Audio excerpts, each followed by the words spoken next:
ان کی بے وفائی سے یہ عہد ہمیشہ کے لیے کمزور پڑ جائے گا، ٹوٹ جائے گا، اور اللہ کے دین کی عمارت ان کی بد عہدی اور بے وفائی سے اللہ کے دین کی عمارت دھڑام نیچے گر پڑے گی۔ نہیں، فرمایا یہ بات نہیں، اس کے برعکس بات یہ ہے کہ اگر تم میں سے کوئی اللہ کے دین سے پھر جائے اور اللہ سے کیے ہوئے عہد کو توڑ دے تو کیا ہوگا؟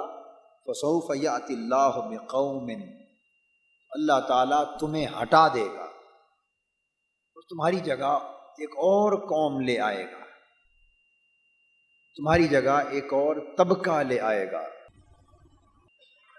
تمہاری جگہ اور لوگوں کو لائے گا، اور وہ لوگ جو آئیں گے وہ ایسے لوگ ہوں گے کہ یحبہم، اللہ کو خود ان سے پیار ہوگا، اللہ جل مجدہ کو ان سے محبت ہوگی، وہ اللہ کے پسندیدہ لوگ ہوں گے، اللہ کے محبوب لوگ ہوں گے، وہ یحبونہ، اور انہیں بھی اللہ سے محبت ہوگی۔ یہاں ایک بات قابل توجہ، کہ اس مقام پر یہ نکتہ سمجھایا جا رہا ہے کہ اللہ کے دین کی خدمت کرنے والے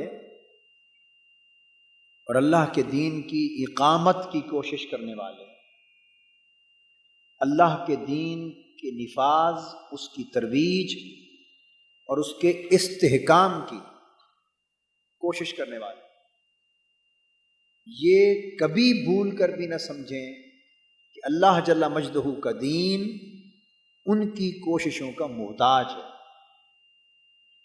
یہ اللہ کے دین کی بقا اور اللہ کے دین کی اقامت اور اللہ کے دین کی حفاظت شاید ان کی وجہ سے یا اس کا انحصار ان پر ہے، نہیں۔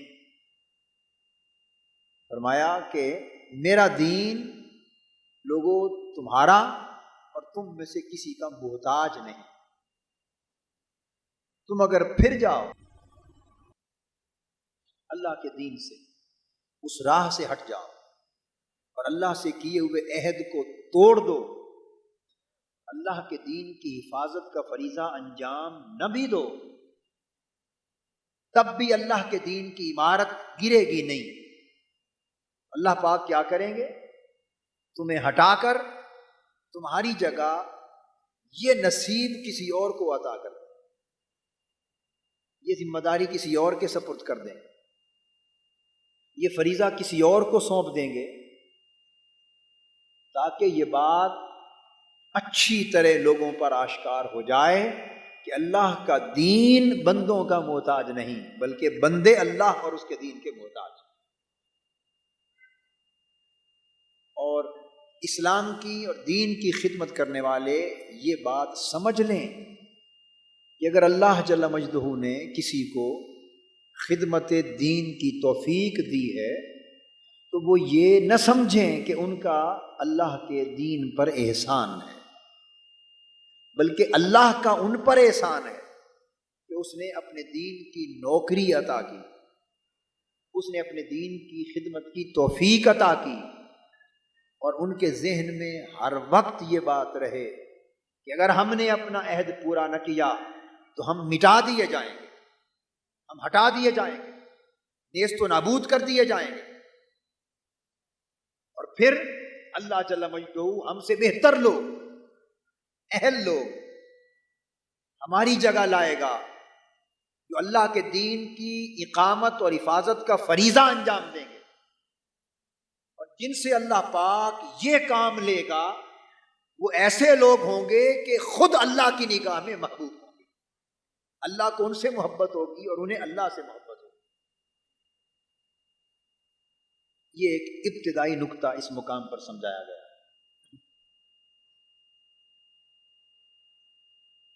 یہاں سے ایک بات یہ بھی واضح ہو گئی کہ اللہ تبارک و تعالیٰ نے بے شک اپنے دین کی حفاظت اپنے بندوں کے ذریعے لینی، مگر جب تک اللہ چاہے گا اس حفاظت کا کام انجام پذیر ہوتا رہے گا۔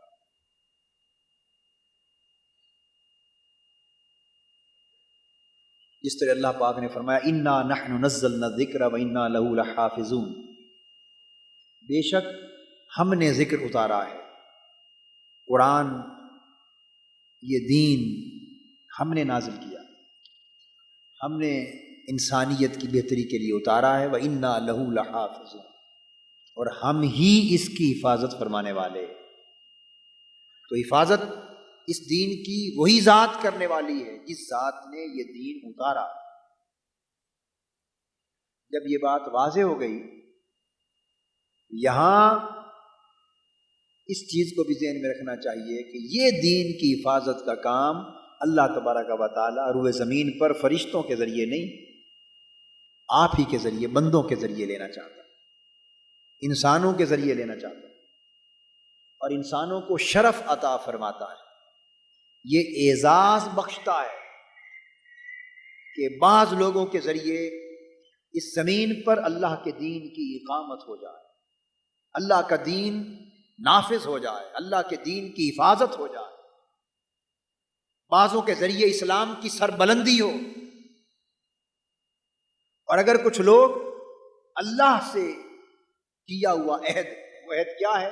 جب انسان نے پڑھ لیا لا الہ الا اللہ محمد رسول اللہ، جب کلمہ پڑھ کے اور پھر گواہی دے کر کے اشہد ان لا الہ الا اللہ وحدہ لا شریک لہ واشہد ان محمدا عبدہ ورسولہ، جب گواہی دے دی، زبان سے اقرار کر لیا، دل سے گواہی دے دی، انسان گواہ ہو گیا جب توحید و رسالت پر، اس کے بعد اللہ کے بھیجے ہوئے دین کے لیے جینا اور اس دین کے لیے مرنا، اس دین کی اقامت کرنا، اس کی حفاظت کرنا، اس کو سربلند کرنا، اس کی ترویج کے لیے، اس کے نفاذ کے لیے، اس کے فروغ کے لیے، اس کی عظمت کی بحالی کے لیے، اور جہاں جہاں تک ممکن ہو اس دین کے کلمہ کو پہنچانے کے لیے ہر اس کلمہ گو کی ذمہ داری ہے جس نے کلمہ کی زبان میں اپنے اللہ سے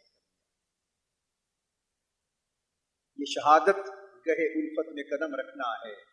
لوگ آسان سمجھتے ہیں مسلمان، ہم نے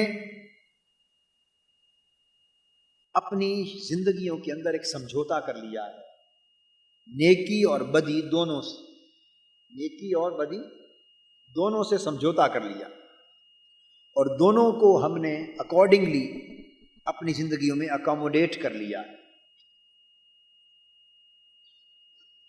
کلمہ بھی پڑھتے ہیں، نماز پڑھتے ہیں، روزہ رکھتے ہیں، حج کرتے ہیں، زکوٰۃ دیتے ہیں، صدقات دیتے ہیں، تسبیح پڑھتے ہیں، مزارات پر بھی ہو آتے ہیں، میلاد شریف بھی کرتے ہیں، 11ویں شریف بھی کرتے ہیں، جمعرات کو حلقہ ہائے ذکر میں بھی جاتے ہیں، مشائخ کے ہاتھ پاؤں بھی چوم لیتے ہیں، صبح سویرے قرآن مجید چوم کر آنکھوں پر بھی لگا لیتے ہیں، تلاوت کرتے ہیں۔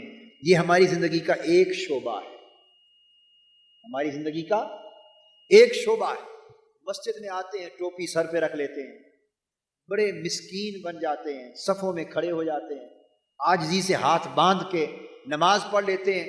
کوئی کمزور غریب بڑا اپاہج بھی نظر آتا ہے تو اپنے آپ کو اس کے ساتھ بھی بڑی مساوات پہ عمل کرنے والا بنا کے کھڑا کر لیتے ہیں۔ یہ ہماری زندگی کا ایک رخ ہے، ایک چہرہ ہے۔ اور دوسرا چہرہ بھی ہم رکھتے ہیں، وہ چہرہ ہمیں دکان پر نظر آتا ہے، دفتر پر نظر آتا ہے، اسٹاک ایکسچینج میں نظر آتا ہے، وہ چہرہ ہمیں منڈیوں میں نظر آتا ہے، تجارت کے وقت، کاروبار کے وقت، لین دین کے وقت، اللہ کی مخلوق سے برتاؤ کے وقت، بازار میں، دفاتر میں، دنیاوی زندگی بسر کرتے ہوئے ہم اس چہرے کو اتار کے رکھ لیتے ہیں، نیا چہرہ چڑھا لیتے ہیں۔ کبھی وہاں ہمیں کوئی برتاؤ کرتا ہوا دیکھے تو یہ تصور بھی نہ کر سکے کہ یہ وہی شخص ہے جو مسجد کی اس پہلی صف میں بیٹھ کر دعا کے وقت رو رہا تھا۔ کیا یہ وہی ہے جو اللہ کے حضور جھک رہا تھا، جو آج اس اللہ کی مخلوق کے ساتھ دھوکہ کر رہا ہے؟ جھوٹ بول رہا ہے, لوگوں کی جیبیں کاٹ رہا ہے, ملاوٹ کر رہا ہے, رشوت لے رہا ہے, غبن کر رہا ہے, قوم کا خزانہ لوٹ رہا ہے, دجل اور فریب کر رہا ہے, ظلم کر رہا ہے, اللہ کی مخلوق کا حق مار رہا ہے, جھوٹ بول کے کما رہا ہے, کساد بازاری کر رہا ہے, چور بازاری کر رہا ہے, اور پیسے کمانے کی ہرس اور ہوس میں کہ میری جیبیں بھر جائیں, میں قارون بن جاؤں, دوسرے شخص کے رونے پر ہنس رہا ہے. یہ دونوں بالکل متضاد چہرے ہیں, اور ہم نے دونوں کو اکاموڈیٹ کر لیا ہے. دونوں کو ہم نے کس طرح اکاموڈیٹ کر لیا؟ کہتے ہیں جی وہ ہمارا دین ہے, یہ ہماری دنیا ہے. اے چمن والو, میں یہ پڑھا کرتا ہوں شعر, اے چمن والو چمن میں یوں گزارا چاہیے کہ باغ باں بھی خوش رہے, راضی رہے صیاد. ہماری شخصیتیں دوہری شخصیتیں بن گئی. اس آیت کریمہ کے ذریعے یہ بیان کرنا مقصود ہے کہ یہ دوہرا پن اللہ سے کیے ہوئے عہد کو توڑنا ہے, دین سے پھر جانا, دین سے. اس دوہرے پن نے ہمارے معاشرے کو اس مقام تک لا کے کھڑا کر دیا ہے کہ ہماری زندگی کے 4 حصے ہو گئے. کتنے؟ 3 حصے ہم نے دنیا کے سپرد کر دیے. پہلے ہم نے خود تفریق قائم کی ہے, یہ تفریق اللہ نے قائم, بولی اللہ نے قائم نہیں, یہ تفریق حضور علیہ الصلوۃ والسلام نے قائم نہیں, یہ تفریق ہم نے قائم کی ہے اپنے مفاد کی خاطر. اور تفریق کے بعد ہم نے 4 حصے بنا دیے ہیں زندگی کے. 3 حصے ہم نے دنیا کے سپرد کر دیے, 1 حصہ دین کے سپرد کر دیا. کیا یہ بات درست ہے یا غلط ہے؟ ہماری زندگی کے 3 حصے دنیا کے سپرد. پوچھو کیا ہے بھئی؟ یہ دنیا داری, یہ کاروبار ہے, یہ تجارت ہے, یہ سیاست ہے, یہ دنیا کا معاملہ ہے. دین کو سکیڑ سکیڑ کر صرف مسجد پر اور مصلی پر لا کے کھڑا کر دیا, ارد گرد 4 دیواری بنا دی. اب دین اس 1 حصے سے باہر نہیں جا سکتا. گھر دنیا کا حصہ, مسجد میں آ کر اللہ کی بات کرنے والے بھول جاتے ہیں کہ جب وہ اپنے گھر کے ماحول پہ نظر کرتے ہیں اور وہاں ان چیزوں کو فروغ ملتا ہے جو اللہ کے دین کے ساتھ کھلا مذاق, اللہ کے دین کے ساتھ کھلا مذاق. ٹی وی کے ذریعے فحاشی کو فروغ ہوتا ہے, عریانی کو فروغ ہوتا ہے, بلو پرنٹس گھروں میں دیکھتے ہیں, دینداروں کے گھروں میں نہیں چلتے. بولیے, دینداروں کے گھروں میں نہیں چلتے. انڈین فلمیں چل رہی ہیں, بلو پرنٹس چل رہے ہیں, ویڈیو اسپیشل کیسٹس چل رہے ہیں, فحاشی, عریانی, گندگی, غلاظت گھروں کے اندر ہے. والدین, بیٹیاں, بیٹے دیکھ رہے ہیں. یہ سارا کچھ گھر میں ہو رہا ہے. شادیاں آ جاتی ہیں, شادی پہ جو کچھ ہم کرتے ہیں وہ دین کے دائرے میں نہیں آتا, وہ دنیا ہے. غنی پر جو کچھ کرتے ہیں وہ دین کے دائرے میں نہیں آتا, وہ بھی دنیا ہے. لین دین گھر میں شادی بیاہ جو کرتے ہیں وہ بھی دنیا ہے. برتاؤ جو کرتے ہیں وہ دنیا ہے. گھر کے رہن سہن میں جو کرتے ہیں وہ دنیا ہے. پھر ہم دکان پر چلے جاتے ہیں, صبح سے شام تک اگر ہم اپنے گریبان میں جھانک کر دیکھیں تو جو کچھ دکان پر اور اپنی فیکٹری میں اور اپنی تجارت میں اور اپنی صنعت میں اور کاروبار میں جو کچھ ہم کر رہے ہیں, جانتے ہوئے کہ ان میں سے کتنی چیزیں وہ ہیں جن کی دین اجازت نہیں دیتا, مگر ہم نے انہیں دنیا کہہ کر اکاموڈیٹ کر لیا. کیا کریں, یہ دنیا داری ہے. دفتروں میں چلے جائیں, جو کچھ ہو رہا ہے صبح سے شام تک دنیا داری کی زد میں آتا ہے. مارکیٹوں میں ہو رہا ہے, جو بازاروں میں ہو رہا ہے, دنیا داری کی زد میں آتا ہے. پھر اس سے ایک پوری معاشی زندگی استوار ہوتی ہے. معاشی زندگی استوار ہوتی، وہ دنیا ہے۔ آج اس ملک میں ہمارے معاشرے میں کتنے کاروبار ہیں، میں سمجھوتے کی بات کر رہا ہوں، جب سارے اس کا جز اور پرزہ بن جاتے ہیں اسی سے پورا نظام بن جاتا ہے۔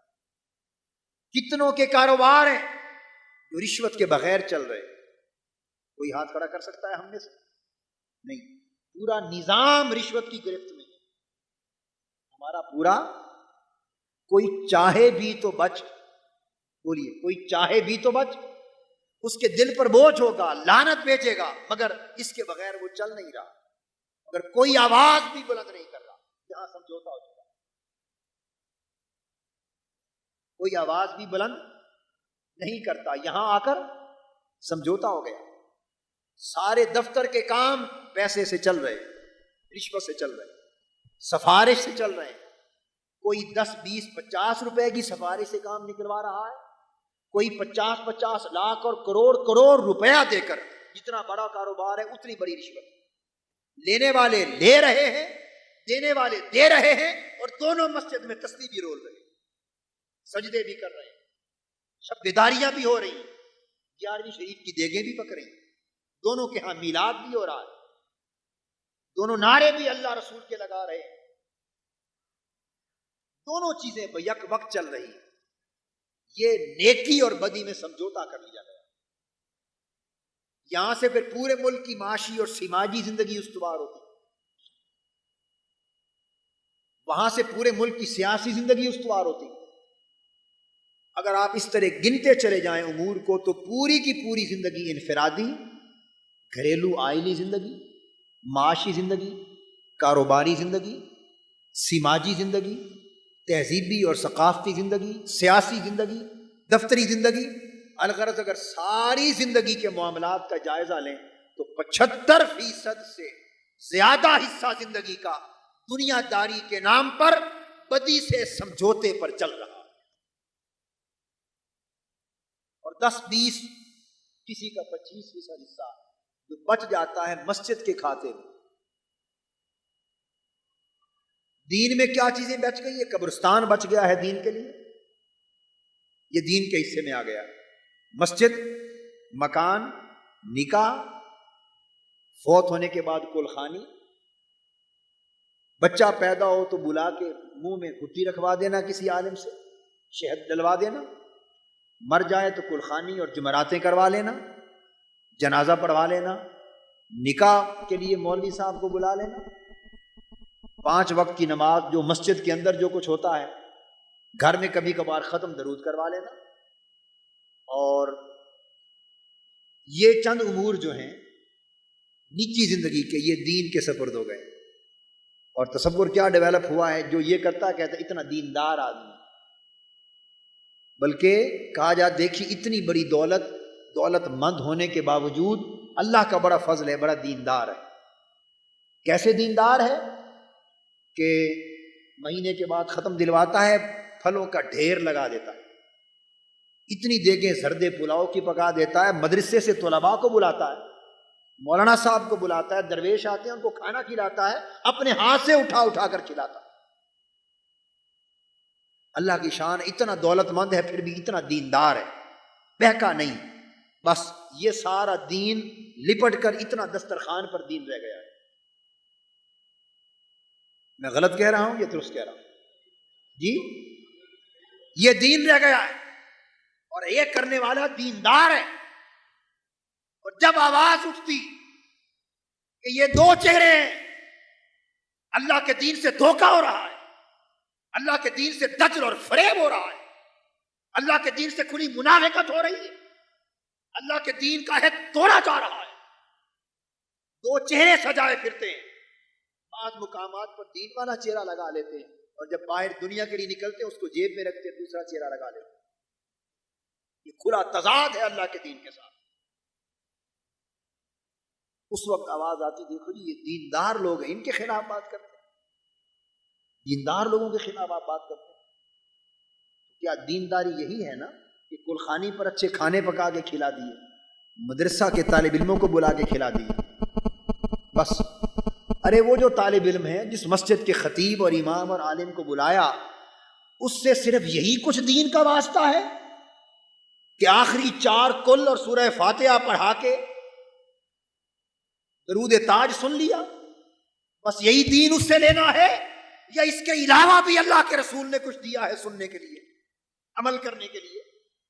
تمہاری دکانیں، کاروبار، تجارتیں، صنعتیں، سیاستیں، تہذیبیں، ثقافتیں، ساری کی ساری دنیا دن اور رات سارے دین کے دائرے سے خارج، وہ تم اپنی مرضی سے چلاؤ، اور 8-10 رسمیں تم اللہ کے دین کے تابع کرو اور کہو اللہ کے دین پر عمل ہو رہا ہے۔ فرمایا من یرتد منکم دینہ، یہ میرے ساتھ عہد کر کے مجھ سے دھوکہ کر رہے ہو، عہد باندھ کر میرا عہد توڑ رہے ہو۔ علامہ اقبال نے کیا کہا تھا تقسیم ہند سے پہلے؟ جن لوگوں نے کہا تھا یہاں کیا نقصان ہے، دین کو کیا خطرہ ہے، الگ ملک بنانے کی کیا ضرورت ہے، اکٹھا رہتے ہیں۔ علامہ نے کہا تھا ملا کو جو ہے ہند میں سجدے کی اجازت، ناداں یہ سمجھتا ہے کہ اسلام ہے آزاد۔ نمازیں تو اس وقت بھی پڑھنے کے لیے کوئی روکتا نہیں تھا، قربانیاں اس وقت بھی لوگ دے لیتے تھے، حج پہ اس وقت بھی چلے جاتے تھے، بلکہ پیدل جاتے تھے اس وقت، تو اب جہازوں پر ہم جاتے ہیں۔ رسمی دین تو اس وقت بھی تھا، روح نہ تھی۔ رسمی دین اب بھی ہے، روح مردہ کر دی گئی۔ اور جو کچھ ہم سمجھوتا کرنے کے بعد نیکی اور بدی کے مابین جو دین سے لینا چاہتے ہیں، وہ کہتے ہیں کہ بس یہ جی چیزیں میں نے چند ایک گن کے بتائیں، یہ ملتی رہیں، نعت خوانی ملے، تلاوت ملے، کچھ ذکر اذکار کی باتیں ملیں، بس اتنا۔ اس سے وہ ایک ایمان کی چنگاری جو آخری حصے میں بچی ہوئی ہے، وہ تھوڑی تھوڑی سلگتی رہے، اس ذوق کی تسکین ہوتی رہے، اس ذوق کی۔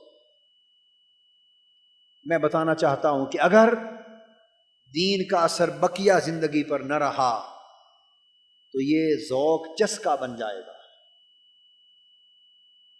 یہ نشہ بن جائے گا، اور وقت ایسا بھی آ جائے گا کہ آج 1/4 حصہ زندگی میں دین کے لیے بچ گیا، یہ حصہ کم ہوتا جائے گا، اور کل کو 5واں حصہ بچ جائے گا، پھر 6واں حصہ بچ جائے گا، پھر زندگی ساری کا 10واں حصہ دین کے سپرد ہوگا، پھر 100واں حصہ رہ جائے گا، پھر ہم اس انجام کو پہنچ جائیں گے جہاں عالم عرب کی نوجوان نسل اور آج کا عالم عرب پہنچ گیا ہے، جن کا مقدر یہ ہے کہ وہ یہودیوں کے ہاتھوں ذلیل کیا جائے۔ کیا عرب میں نمازیں نہیں پڑھی جاتی مسجدوں میں؟ ان کی مسجدوں میں نمازی ہم سے کم ہوتے ہیں یا زیادہ؟ زیادہ ہوتے ہیں، باجماعت ہوتی۔ وہاں تو عرب میں تو یہ بھی ہے کہ اگر اذان ہو جائے دکان پہ بیٹھو تو اگلے مارتے بھی، یہ جہاں نہیں ہوتا اتنا اہتمام۔ نمازیں وہاں بھی ہوتی، زکوٰۃ وہاں بھی ہوتی، حج وہاں ہوتا ہے، بلکہ حج کا تو مرکز ہی وہی ہے، زکوٰۃ ہوتی ہے، صدقہ خیرات ہوتی ہے، اللہ اللہ وہاں بھی ہوتا ہے۔ مگر آج ان ساری باتوں کے باوجود یہ اس نیکی اور بدی کے مابین سمجھوتا ہے، دھوکہ ہے اللہ کے دین سے، منافقت، جس نے اس انجام پر اس امت کو جا پہنچایا ہے کہ کعبے کی حفاظت کے لیے کعبے کے دشمن بلائے جا رہے ہیں۔ کعبے کی حفاظت کے لیے کعبے کے دشمن آئے، اسلام کی سرزمین کی حفاظت کے لیے اسلام کے دشمن آئے، اور اس مقدس سرزمین پہ اب شرابیں پی جا رہی ہیں، خنزیر کھائے جا رہے ہیں، بدکاریاں ہو رہی ہیں۔ 1500 سال کے بعد آج اس سرزمین پر یہودیوں عیسائیوں کے ناپاک قدم پڑے۔ ابرہا آیا تھا کعبہ گرانے کے لیے، اب وہی قبیلہ آیا ہے کعبہ نام نہاد کعبے کو بچانے کے لیے، اور خدا جانے اس عنوان میں وہ کیا کر کے جائے۔ عالم اسلام کے ساتھ کیا بیتے گی؟ میں یہ عرض کرنا چاہتا ہوں، من یرتد منکم عن دینہ کے حوالے سے عرض کرنا چاہتا ہوں کہ اس انجام پر یہ امت کیوں پہنچی، کیسے پہنچے؟ اسی وجہ سے کہ ہم نے سمجھوتا کیا، ہم نے سمجھوتا کیا بدی اور نیکی کے مابین، دین کے لیے تھوڑا سا گوشہ چھوڑ دیا، باقی سب دنیا کے سپرد کر دیا۔ اور یہ تصور ہم نے وضع کر لیا کہ جہاں سے دین ملتا ہے وہاں کہا جی بس اس دائرے کے اندر بات ہو، بقایا بات دوسروں کا حق، بقایا بات دوسروں کا، وہ اوروں کے لیے چھوڑ دی، بقایا پوری زندگی اوروں کے لیے چھوڑ دی۔ تو جب بقایا پوری زندگی گھیر کر دین کو مسجدوں میں بند کر دیا، اسمبلیاں غیروں کے لیے چھوڑ دی جہاں دین کی آواز بلند نہ ہو، ایوان ان کے لیے چھوڑ دیے جہاں دین کی آواز بلند نہ ہو، دفاتر اس نظام کے سپرد کر دیے جہاں دین کی چھاپ نہیں، معاشرتی پوری زندگی اور کاروبار اور تجارت کی زندگی اس نظام کے سپرد کر دی جس نظام کا چلن سارا حرام پر ہے، ناجائز ہے، ناانصافی پر ہے، ظلم پر ہے۔ جب ہم نے زندگی کے بیشتر حصے ان کے سپرد کر دیے تو میں یہ عرض کرنا چاہتا ہوں اور قوم کو آگاہ کرنا چاہتا ہوں کہ وقت آئے گا کہ یہ جو تھوڑی سی چنگاری جل رہی ہے،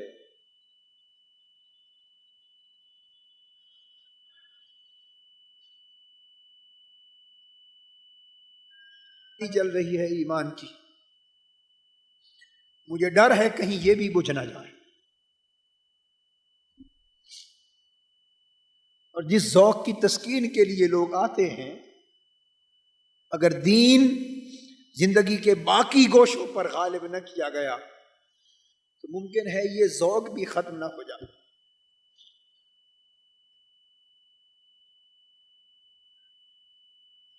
وہ کسی کا ایک شعر ہے کہ مجھے یہ ڈر ہے دل زندہ تو نہ مر جائے، مجھے یہ ڈر ہے دل زندہ تو نہ مر جائے، کہ زندگانی عبارت ہے تیرے جینے سے۔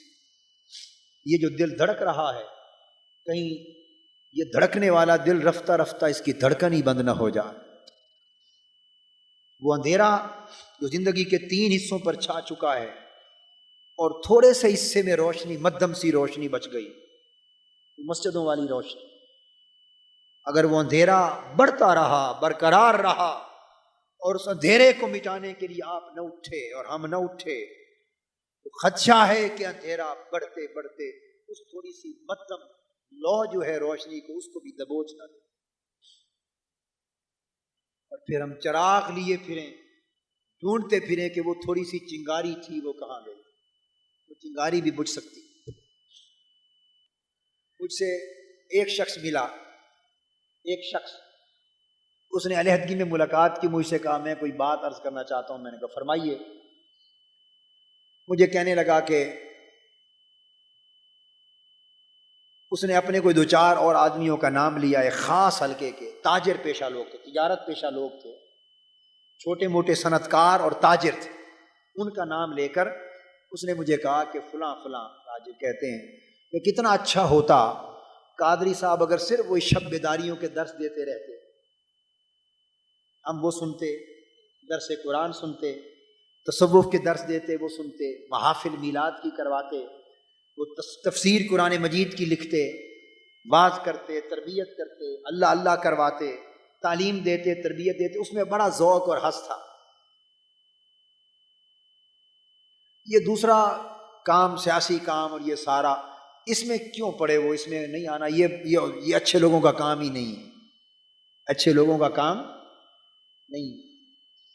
میں یہ سن کے ہنس پڑا، میں نے سمجھایا، میں نے کہا یہ بات اس لیے سوجھی کہ وہ جو جتنی چیزوں کا نام لیا، بس دین کو ہم نے زندگی میں صرف اتنے حصے سے متعلق کر دیا ہے، بقایا سارا حصہ ہم نے دین کے ہاتھ سے نکال دیا، دین کے ہاتھ سے نکال لیا ہے۔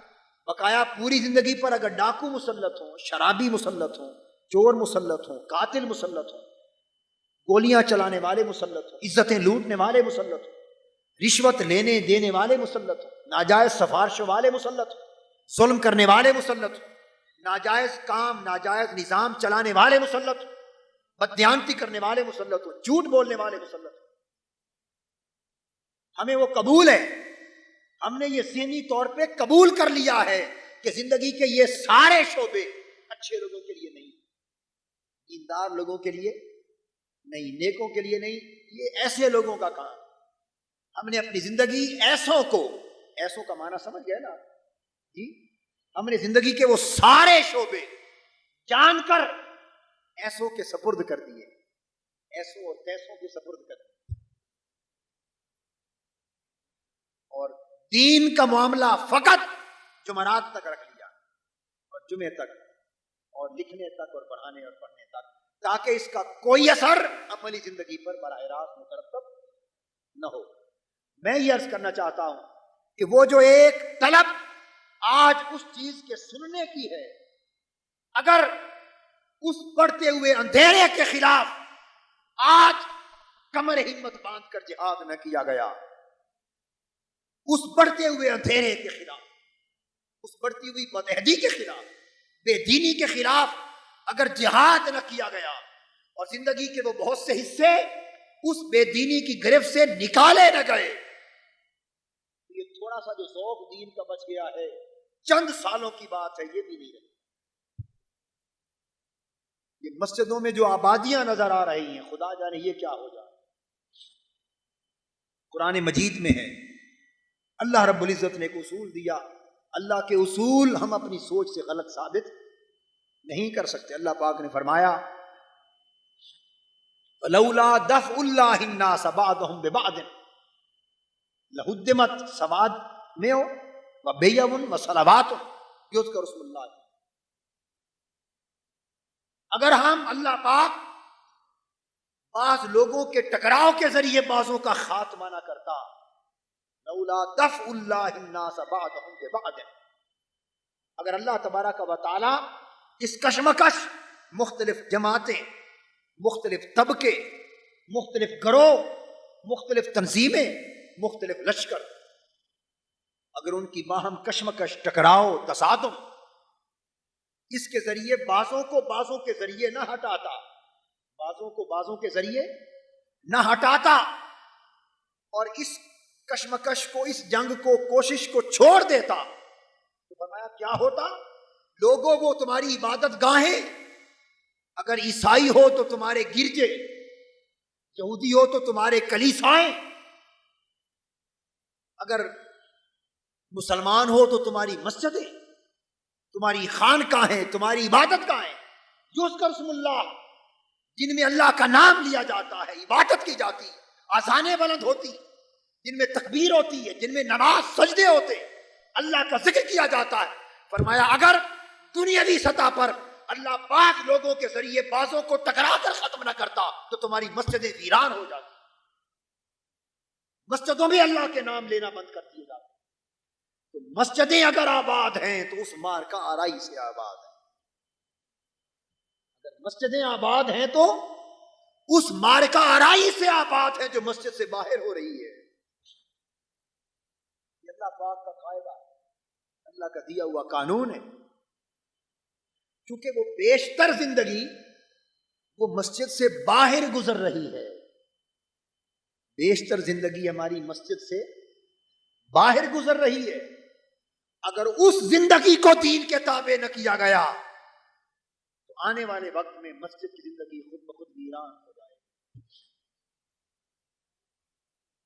اس لیے اللہ تبارک و تعالی نے متوجہ کرتے ہوئے فرمایا لوگوں یا ایھا الذین آمنوا من یرتد منکم عن دینہ، تم میں سے جو شخص اپنے دین سے پھر گیا، اب یہاں اس دین سے مراد جو میں لے رہا ہوں وہ خالی نماز روزے والا دین نہیں ہے، بلکہ پورا عہد ہے اللہ کے ساتھ کیا ہوا کہ مولا ہم جس دین پر تجھ پر ایمان لائے ہیں، جس دین کا عہد کیا ہے، اس دین کو اس زمین پر بپا کریں، اس دین کو اس زمین پر قائم کریں گے، اس دین کو اس زندگی پر لائیں گے۔ اگر خالی کلمہ پڑھ کے، اپنی اپنی نمازیں پڑھ کر، ایک دوسرے غریبوں کو زکوٰۃ دے کر، حج کر کے، کعبۃ اللہ کی زیارت کر کے، اللہ اللہ کر کے اگر دین کا فریضہ ادا ہو جاتا تو میرے آقا کبھی شہر مکہ چھوڑ کر مدینہ ہجرت نہ کرتے، بدر اور احد کے غزوات کبھی بپا نہ ہوتے، خندق اور حنین اور طائف کے غزوے کبھی نہ ہوتے، اور جسد اقدس لہو لہان کروانے کی نوبتیں کبھی نہ آتی. یہ سمجھوتا ہو سکتا تھا مکہ میں، کفار مکہ سے، قریش مکہ سے یہ سمجھوتا ہو سکتا تھا کہ ہم تمہارے نظام کو نہیں چھیڑتے، تم ہمارے مذہب کو نہ چھیڑو. کیا دشواری تھی اس میں؟ سلطنت، حکومت، اقتدار، معیشت، کاروبار، تجارت، سیاسی اقتدار، قوت، سرداری تمہارے پاس رہے. یہ کعبہ ہے، ہمیں 5 وقت نماز پڑھنے دو. تمہارا کیا جاتا ہے؟ ہم 5 وقت میں اذان کہہ کے نماز پڑھ لیں، سال کے بعد جب رمضان آئے تو روزے رکھ لیں. بھئی خود ہی سحری کرنی، خود ہی افطاری کرنی اور خود ہی دن بھر بھوکا رہنا. کافروں کا کیا بگڑتا تھا اس میں؟ مشرکوں کا کیا بگڑتا تھا؟ ہم سال کے 1 مہینے میں روزے رکھ لیں، ذی الحج آئے تو حج کر لیں، آگے پیچھے کعبے کی زیارت کر لیں، طواف کر لیں، حجر اسود کے بوسے لے لیں، عمرہ کر لیں، نماز پڑھ لیں. مہینہ آئے رجب کا تو زکوٰۃ دے دیں، کوئی غریب ہو ہم میں تو اس کی مدد کر دیں، صدقہ خیرات کر دیں. اپنا حلال کمائیں، حرام نہ کھائیں. کافر کو کیا تکلیف تھی؟ بھئی آپ چلو حرام نہ کمائیں، آپ حلال کمائیں، کھائیں، شراب نہ پئیں، غلط کام نہ کریں، اپنی زندگی پاک کرنی ہے. کفار و مشرکین کو کیا اعتراض ہے؟ اور ہم فارغ وقت میں اللہ اللہ کریں.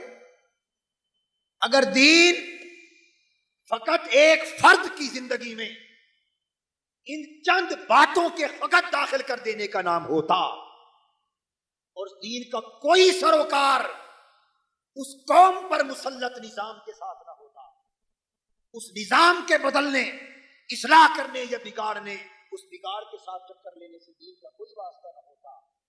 سب سے پہلے اس نظام کے ساتھ سمجھوتا مکہ کی سرزمین پہ کر لیا جاتا. اور کفار و مشرکین مکہ کو کبھی ضرورت نہ تھی کہ وہ ٹکر لیتے. کبھی نوبت نہ آتی کہ آقا کو پتھر مارے جاتے، کبھی نوبت نہ آتی کہ 3 سال شیب ابی طالب نے حضور کو گرفتار، حضور کو قید کر دیا جاتا. کبھی نوبت نہ آتی کہ آقا ہجرت کرتے، وطن چھوڑنے کی نوبت آ گئی، وطن چھوڑنے کی نوبت آ گئی. اور پھر اس طرح بڑھتی گئی دشمنی اور مخالفت کہ وطن چھوڑا، تلواروں سے در اقدس کا محاصرہ ہوا. سوال یہ وہ کیا شے تھی جس نے کفار و مشرکین کو ننگی تلواروں کے ساتھ آقا کے در دولت کے محاصرے پر مجبور کر دیا تھا؟ وہ کیا شے تھی؟ کیا فقط ان کا نمازیں پڑھنا ان کے لیے اتنا خطرناک ہو گیا تھا کہ وہ تلواریں لے کر حضور کے ارد گرد جمع ہو جائے؟ فقط روزے رکھنا، فقط اپنے لیے رزق حلال کا کھانا، فقط جو ایمان لے آئیں انہیں توحید، رسالت اور آخرت کی تعلیم دینا اور اپنی زندگی پاکیزہ بسر کر لینا. کیا یہ کام ایسے تھے کہ اس سے کفار و مشرکین کی سلطنت کو خطرہ ہو جائے اور وہ تلواریں لے کر آقا کے گرد جمع ہو جائے اور ہجرت کی نوبت آ جائے؟ پھر پہلا سال آتا ہے ہجرت مدینہ کے بعد، کفار مدینہ پر حملہ کرتے ہیں آقا دو جہاں کی اٹھنے والی تحریک کو مٹانے کے لیے. اور 80 میل شہر مدینہ سے باہر دفاع ہوتا ہے، جنگ ہوتی، 80 میل باہر جنگ ہوتی. اگلا سال آتا ہے، کفار پھر تیاری سے آتے. پہلی جنگ 80 میل باہر آ کے ہوئی، دوسری جنگ حضور کے شہر پر چڑھ گئے کافر اور 2 میل باہر آ کر احد پہ جنگ. اتنا دباؤ،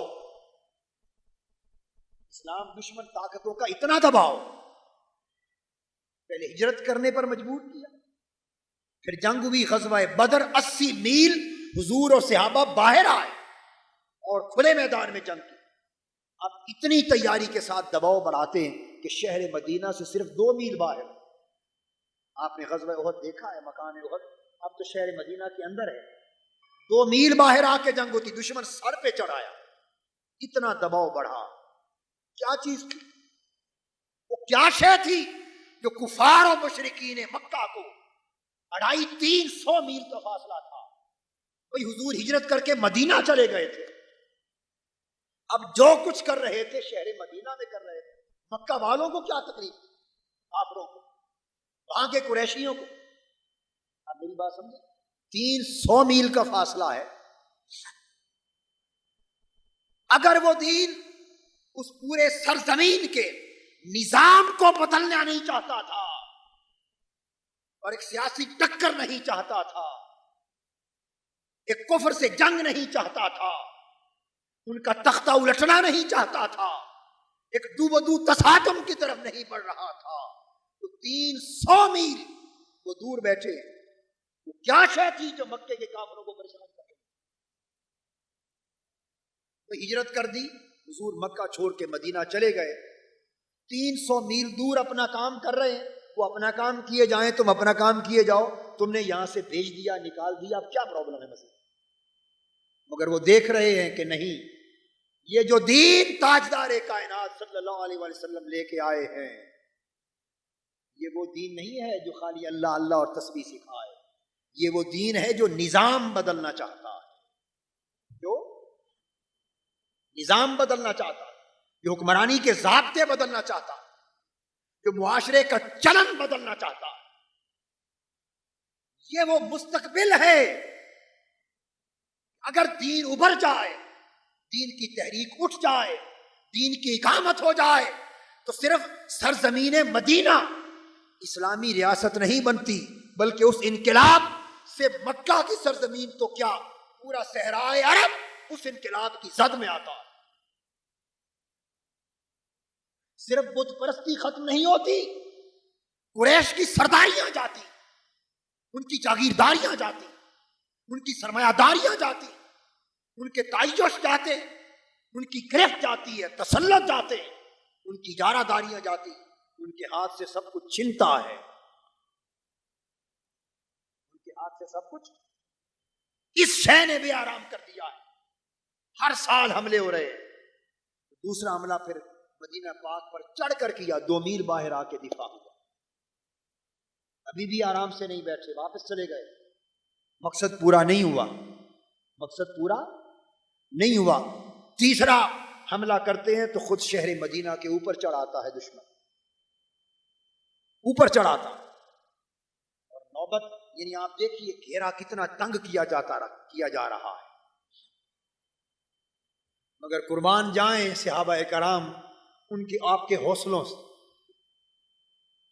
جب آقا انہیں اپنے گھر بار، وطن، کاروبار، تجارت، بیویاں، بچے، بیٹیاں، وطن سارا کچھ چھڑا کر مدینہ لے جا رہے تھے، تو قربان جائیں آقا آپ کے صحابہ پر ان کے حوصلے اس وقت بھی تنگ نہ ہوئے. کسی نے یوں نہ پوچھا کیا حضور آپ سچے رسول نہیں، ہم سے وطن چھڑایا جا رہا ہے، اللہ کی مدد کب آئے گی؟ اللہ کی مدد کب آئے گی؟ ہم سے گھر بار چھڑائے جا رہے، بیوی بچے چھڑائے جا رہے، ہم مسافر ہو کر تنہا جا رہے، وطن، گھر بار، تجارت، کاروبار سب یہی رہا. کسی کے حوصلے تنگ نہ پڑے اور کسی نے نہ پوچھا آقا سے کہ حضور اللہ کی مدد کب آئے گی، کیا ہم سچے نہیں. فرمایا حکم ہو گیا ہے، وطن چھوڑ دو، چل پڑے. یہ شہادت گہے الفت میں قدم رکھنا ہے. لوگ آسان سمجھتے ہیں مسلمان ہونا، مسلمان ہونا تو نام ہی قربانی کا ہے. حملہ ہوا پہلا، دوسرا، یکے بعد دیگرے دیکھ دشمن چڑھ رہا ہے اور گھیرا تنگ ہوتا جا رہا ہے، تب بھی حوصلہ تنگ نہیں ہوا. گھیرا تنگ ہوا مگر حوصلہ تنگ کسی نے نہیں پوچھا آقا اب تو یہ ہمارے سروں پر چڑھ آئے، اب تو یہاں سے بھی نکال دیں گے، اللہ کی مدد کب آئے گی؟ اللہ کی مدد کب آئے گی؟ کیا آپ اور ہم سچے نہیں، حق پر نہیں. حوصلے تنگ نہیں ہوئے، سر پہ چڑھائے. میرے آقا خود فاقے کے ساتھ پیٹ پر پتھر باندھے کھدالے لے کر خندق کھود رہے.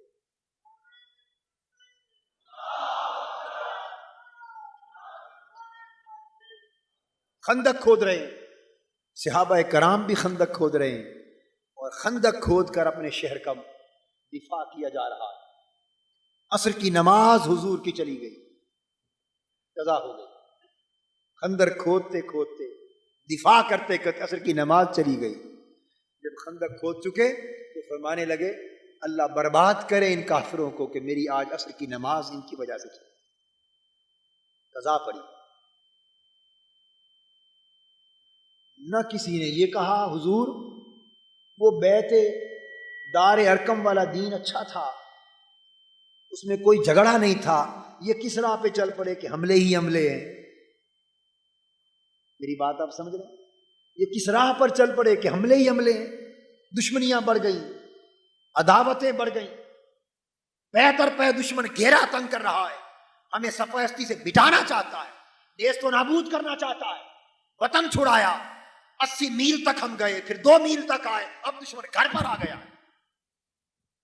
کسی نے نہ کہا حضور وہ دار ارقم والے دن اچھے تھے،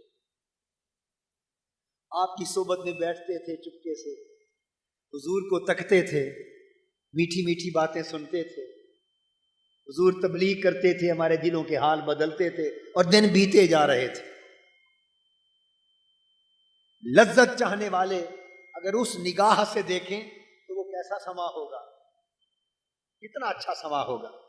اور پھر حضور آپ کی بات جا کے چھپ چھپ کے اوروں کو بتاتے تھے، اس میں کتنا مزہ آتا تھا. ہائے ہائے ہائے، کتنا مزہ آتا ہوگا. چپکے سے چھپ چھپ کے اوروں کو بتاتے تھے اور کہتے تھے بھئی چپ کر کے آؤ، آپ کو ایک گھر لے جاتے ہیں، ذرا ہمارے حضور کو دیکھ لو، آ کر ان کی صحبت میں بیٹھ جاؤ، ان کی 2 باتیں سن لو، دل کو بھا جائیں تو ایمان لے آنا، نہیں تو واپس آ جانا. اس چپ کے کام میں کتنی لذت ہوگی، کتنا کیف ہوگا، کتنا سرور ہوگا.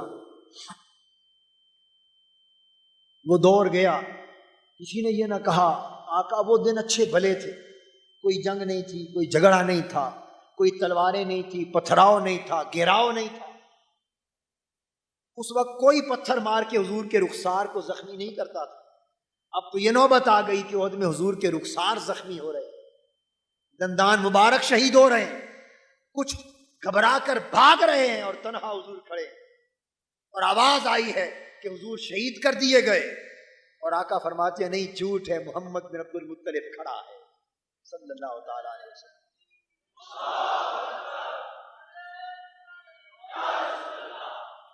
دوستو یہ کسی دل میں یہ بات نہیں آئی، کسی دل میں یہ بات نہیں آئی کہ یہ کس راہ پر ہم چل پڑے، اور یہ دین کا کون سا دور آ گیا کہ ہر وقت تلوار ہے. وہ وقت تھا کہ تلوار سے واسطہ ہی نہ تھا، تلوار سے، اب تلوار ہے کندھے سے اترتی نہیں، ہر 2-4 روز بعد آواز آتی ہے چلو بھائی تلوار اٹھاؤ، غزوہ جہاد، غزوے پر جہاد پر چلو. واقع ہیں، جنگیں ہیں، مگر نہیں، دین آگے بڑھ رہا ہے، اپنی منزل کی طرف جا رہا ہے. وَالَّذِي أَرْسَلَ رَسُولَهُ بِالْهُدَى وَدِينِ الْحَقِّ لِيُظْهِرَهُ عَلَى الدِّينِ كُلِّهِ. بھیجا ہی اس لیے ہے رسول کو، دین حق دے کر، ہدایت دے کر. صرف اس لیے نہیں بھیجا کہ تمہارے ہاتھ میں تسمیہ تھما دے، صرف اس لیے اپنے رسول معصوم کو نہیں بھیجا کہ تمہیں خالی نماز روزے کے سبق دے دے، اس لیے بھیجا ہے لِيُظْهِرَهُ عَلَى الدِّينِ كُلِّهِ، یہ دین پوری دنیا پر غالب کر دے.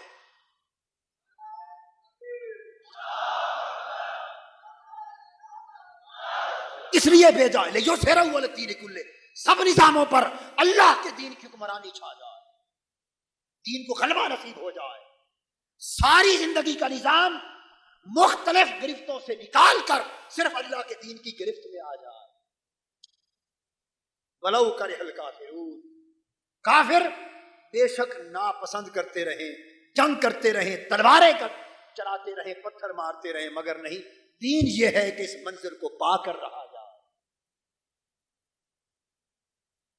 پھر جنگیں چلتی رہیں، اور پھر وہ وقت آ گیا جب 8 ہجری میں میرے آقا، پھر کیا 8 سال گزر گئے، کعبے کو دیکھا بھی نہیں.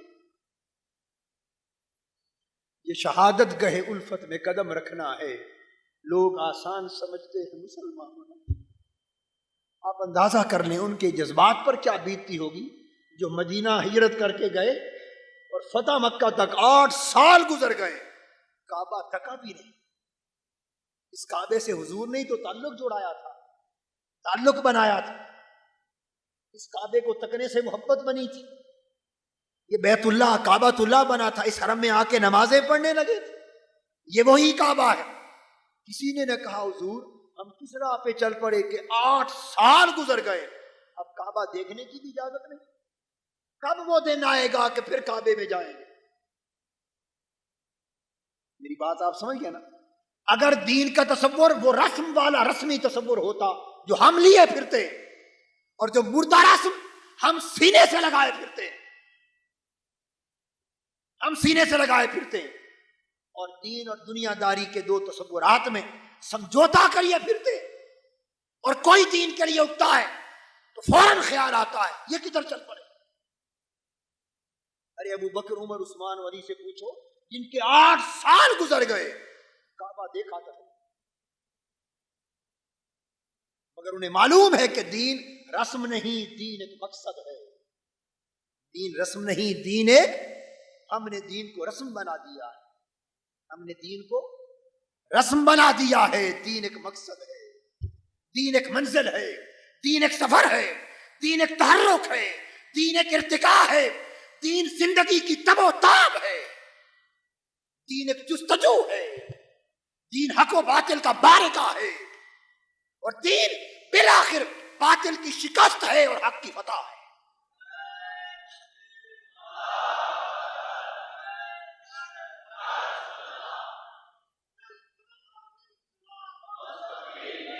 یہ کسی نے نہ پوچھا۔ اگر ہم رسمی دین رکھنے والے ہوتے تو ہم قدم قدم پہ تھام لیتے اور ایک طرف لے جا کے پوچھتے حضور کدھر چل پڑے، کیا کام شروع کر دیا ہم نے، 8 سال ہو گئے کعبہ بھی دیکھنا نصیب نہیں ہوا۔ وہ خالی دعوت باز تبلیغ والا دین اچھا تھا کہ کعبے سے نکالتا تو کوئی نہیں تھا نا، اب تو کعبے والے شہر میں جانے بھی کوئی نہیں دیتا۔ وہ خالی باز تبلیغ اچھی تھی، وہ خالی درس اچھے تھے، کعبے میں تو دیتے تھے نا، مگر یہ قربانیاں بھی آتی ہیں کہ 8 سال تک کعبہ دیکھنا بھی نصیب تھا، یہ بھی قربانیاں ہیں۔ اور پھر وہ 6 ہجری میں وہ دن بھی آیا جب آقا کو ایک خواب آیا صلی اللہ تعالی علیہ وسلم، قرآن مجید گواہ ہے۔ صحابہ کرام کو جمع کیا اور حدیبیہ کے میدان میں لے گئے، اس سال حج ہوگا، وہاں پہنچے 1400 صحابہ اور بعض روایات میں 1500 صحابہ حدیبیہ میں پہنچے، ادھر کفار آ گئے، سیدنا عثمان غنی رضی اللہ تعالیٰ عنہ کو سفیر بنا کر مذاکرات کے لیے بتایا، مذاکرات کے لیے خود شہر مکہ سے دور حدیبیہ کے مقام پر گئے، پڑاؤ ہے، کفار نے داخل ہونے کی اجازت نہیں دی، سیدنا عثمان غنی رضی اللہ تعالیٰ عنہ مذاکرات پر جاتے، کفار اجازت نہیں دیتے، وعدہ کرتے کہ اس سال چلے جاؤ واپس، اگلے سال اجازت دیں گے آگے اب واپس چلے جاؤ۔ سیدنا عثمان غنی یہ ہے جن کی سمجھ میں دین آ گیا تھا، جن کی سمجھ میں دین آ گیا تھا۔ سیدنا عثمان غنی رضی اللہ تعالیٰ عنہ سے کہتے ہیں عثمان تم چونکہ حرم کعبہ تک آ گئے ہو، کعبے تک آ گئے ہو، تمہارے نبی اور تمہارے باقی ساتھیوں کو تو اس سال حج کی اجازت نہیں ہے، چلے جاؤ اگلے سال ہوگی، تم چونکہ آ گئے ہو لہذا تمہیں خالی نہیں موڑتے، تم طواف کر لو کعبے کا، تم طواف کر لو کعبے کا۔ مگر قربان جائیں ان کی عظمتوں پر جنہیں دین کی سمجھ آ گئی، وہ کہنے لگے نہیں، اس کعبے کا طواف اپنے ساجن کے بغیر کر لو، اپنے ساجن کے بغیر کر لو، حضور کے بغیر کر لو۔ ہم نے انہوں نے ہمیں یہ کعبہ دکھایا تھا، ہم اس کو ماننے لگے، وہ یہاں سے لے گئے، 8 سال مڑ کے واپس نہیں لائے، ہم نہیں آئے، اب اسی دن طواف کریں گے جس دن ساجن بھی طواف کریں گے، کر لو کعبے کا طواف نہیں کیا۔ اگر دین کو رسم سمجھتے تو کہتے کہ چلو میں تو آیا ہوا ہوں، حضور نے کوئی منع تو نہیں کیا تھا نا، کرتا جاؤں، مگر نہیں۔ ایک بات سمجھ میں آ گئی تھی، واپس مڑ گئے، کن کن مرحلوں سے گزرے، واپس مڑ گئے، مذاکرات ہوئے، ایک معاہدہ صلح نامہ لکھا گیا، صلح نامہ حدیبیہ لکھا گیا، شرائط طے ہو گئیں۔ دیکھنے میں وہ شرائط کافروں کے حق میں زیادہ نظر آتی تھی اور مسلمانوں کے مفاد کے خلاف نظر آتی تھی، مگر آقا نے شرائط قبول فرما لی۔ آخر پہ دستخط ہوئے، سیدنا علی شیر خدا رضی اللہ تعالیٰ عنہ معاہدہ لکھنے والے تھے حضور کی طرف سے۔ جب دستخط ہوئے تو انہوں نے لکھ دیا محمد رسول اللہ۔ کفار نے اعتراض کیا، کہا ہم تو رسول اللہ مانتے ہی نہیں، آپ کو ہم تو محمد بن عبداللہ مانتے ہیں، ہم آپ کو رسول اللہ مانتے ہی نہیں، تو جس کاغذ پہ معاہدہ ہو رہا ہے ہم تو اس پر دستخط نہیں کریں گے جب تک آپ رسول اللہ کا لفظ نہ کاٹیں، اسے کاٹیں، خالی محمد لکھیں، تب دستخط کریں گے۔ میرے آقا نے فرمایا علی کاٹ دو رسول اللہ، کاٹ دو۔ سیدنا علی شیر خدا رضی اللہ تعالیٰ عنہ نے فرمایا حضور کی طرف دیکھتے ہوئے، حضور علی کے ہاتھ سے تو یہ نہیں کاٹا جائے گا،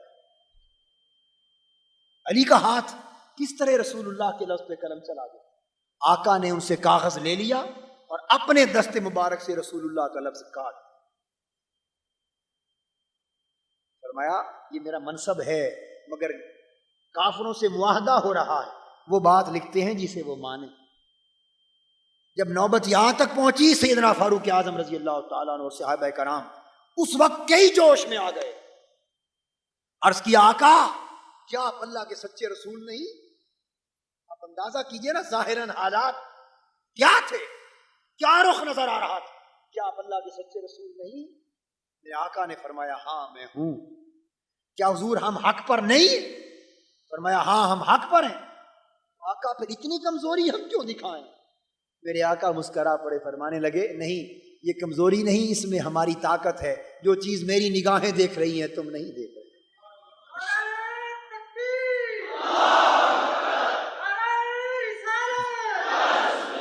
جو میری نگاہیں دیکھ رہی ہیں وہ تم نہیں دیکھ رہے۔ وہ وقت آئے گا کہ یہی معاہدہ ہمیں فتح تک پہنچا دے گا، انہیں ناکام کر دے گا۔ پھر اسی معاہدے پر عمل ہوا۔ تھوڑا عرصہ بیتا تھا، کافر آ گئے ہاتھ جوڑ کر کہ یہ شرطیں ہمیں مہنگی پڑیں، آپ جیت گئے۔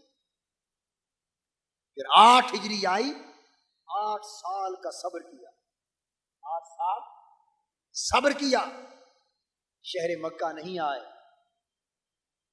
جنگوں پہ جنگیں ہوئی، غزوات پہ غزوات ہوئے، مشقتیں ہوئی، محنتیں ہوئی، قربانیاں ہوئی، شہادتیں ہوئی، تصادم ہوئے۔ 8 سال کی اس مشقت کے بعد فتح مکہ کا وہ سال آیا جب فتح کا جھنڈا میرے آقا کے ہاتھ میں تھا، اور فاتحانہ شان سے جس وادی مکہ سے ہجرت کر کے میرے آقا رخصت ہوئے تھے اس میں فاتح بن کے آ رہے تھے، کافروں کی گردنیں بیچتے ہوئے، جن کی تلواریں تنی ہوئی تھی، جب مصطفیٰ آ رہے تھے ان کی گردنیں جھکی ہوئی تھی۔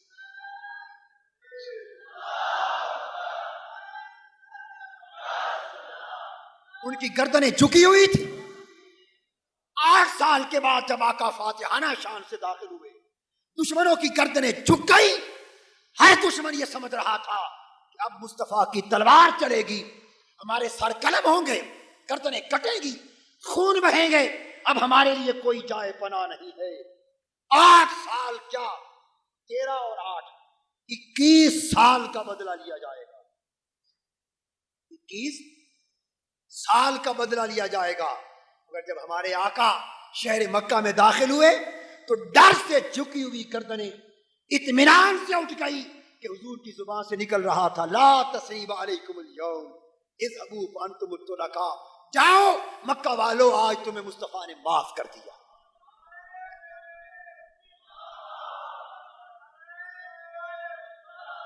تم پر کوئی گرفت نہیں، تم پر گرفت نہیں، جاؤ تم آج آزاد ہو۔ اور وہ مکہ پھر سرزمین اسلام میں بدل گیا۔ تو میں عرض یہ کرنا چاہتا ہوں کہ میرے آقا نے یہ تفریق کبھی نہ کی کہ یہ دین ہے، مسجد میں رہے، گھر میں رہے، رسم میں رہے، باقی دنیا نہیں. حضور کی تو مسجد میں سجدے کی جو حالت تھی وہی احد اور بدر کی تلوار کی حالت. خیمے لگتے تھے آقا کے، صحابہ کے پہرے ہوتے ارد گرد، محافظ دستے ہوتے، ہمہ وقت حملے کے خطرے ہوتے، تلواریں لے کر ساری ساری رات. کبھی سیدنا صدیق اکبر پہرا دیتے، محافظ بنتے، گارڈ بنتے، کبھی سیدنا علی شیر خدا پہرے دیتے. اس طرح کی سپاہیانہ زندگی بسر کی. 8 سال کی زندگی بسر کرنے کے بعد پھر واپس فتح کا وقت آیا. اور انا فتحنا لک فتحا مبینا کا پیغام بہت پہلے آ گیا تھا. ابو ہم تمہیں فتح مبین کی خوشخبری دیتے. تو آقا نے یہ تفریق نہیں کی. ان کا دین ایک تسلسل تھا، ایک عمل تھا، ایک تحرک تھا. آج اگر ہم چاہتے ہیں کہ یہ دین پھر سے زندہ ہو جائے، اس دین کی اقامت ہو، ہمارے احوال بدل جائیں، یہاں کے اندھیرے چھٹ جائیں اور دین کا نور شرق سے غرب تک پھیل جائے، ہمارے حالات بدل جائیں، امت کی تقدیر بدل جائے، عالم اسلام کی قسمت بدل جائے اور اندھیری رات ختم ہو اور مصطفی انقلاب کے سورج طلوع ہو، تو بڑی قربانیوں سے گزرنا ہوگا. بڑی نشیب و فراز آئیں گے، اپس اینڈ ڈاؤنز آئیں گے، بڑی اونچ نیچ آئے گی، دشمن کے کئی وار آئیں گے. ارے یہ تو بفری ہوئی لہروں سے لڑنا ہے، بفرے ہوئے سمندر سے لڑنا ہے. لہریں نہیں چاہیں گی کہ آپ آرام سے اپنے ساحل مراد تک پہنچ جائیں. لہریں آپ کو ڈبونا چاہیں گی، آپ کو ڈبونا چاہیں گی. طغیانی کبھی اجازت نہیں دے گی کہ آپ آرام سے ساحل اور سمندر کے کنارے جا پہنچے. نہیں، وہ ڈبونا چاہیں گی. آپ کبھی ڈوبیں گے، کبھی ابھریں گے، کبھی نیچے جائیں گے، ابھریں گے، لہروں سے لڑیں گے، اس طوفان سے جنگ کریں گے اور اس کشمکش میں سے گزرتے گزرتے راتیں بھی لگائیں گے، دن بھی لگائیں گے، تن من تن لٹائیں گے. مگر اللہ اور اللہ کے رسول نے چاہا تو فتح آپ کی ہوگی، ساحل مراد تک آپ جا پہنچے.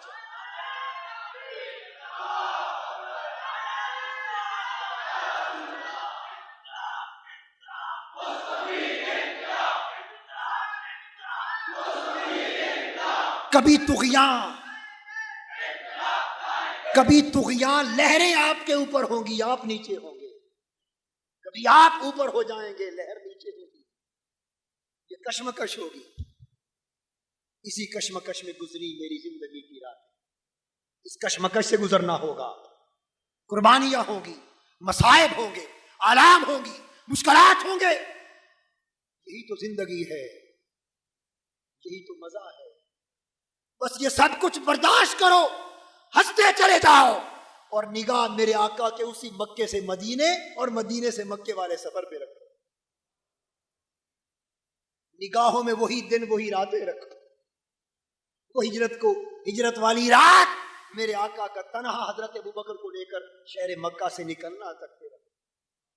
اور وہ دشمن کے تعاقب کو دیکھ کر 2 راتیں 3 راتیں اس غار میں، غارے سور میں میرے آقا کا چپ کر کے بیٹھتے رہنا دیکھو. پھر مدینہ کی زندگی دیکھو، پھر رخساروں پر پتھروں کا لگنا دیکھو، پھر جسد پاک کا لہو لہان ہونا دیکھو. ارے خندق کھودنا دیکھو اور پتھروں کو پیٹ پر باندھنا دیکھو. پھر حدیبیہ کے وہ حالات دیکھو اور پھر 8 ہجری کو فاتحانہ شان سے پلٹ کر مکہ آنا دیکھو. نگاہ میں یہ سفر رکھو اور اپنا سفر جاری رکھو. نگاہ میں یہ سفر رہے اور آپ کا سفر جاری رہے. آقا کے نالین پاک کے صدقے ہمارا پہلا قدم ہے، ہم نے 9 قدم اگی آگے چلنا. ہمارے سفر کا آغاز ہے، ہمارے سفر کا.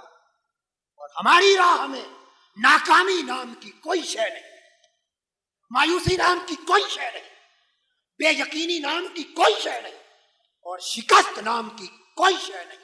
ارے یہ تو موجوں سے لڑنا ہے، یہ طغیانیوں سے لڑنا ہے. یہ کبھی نیچے ہے، کبھی اوپر ہے. فیصلہ اس جد و جہد کے اختتام پر ہوگا جب ہم مصطفی انقلاب کے ساحل پر پہنچیں.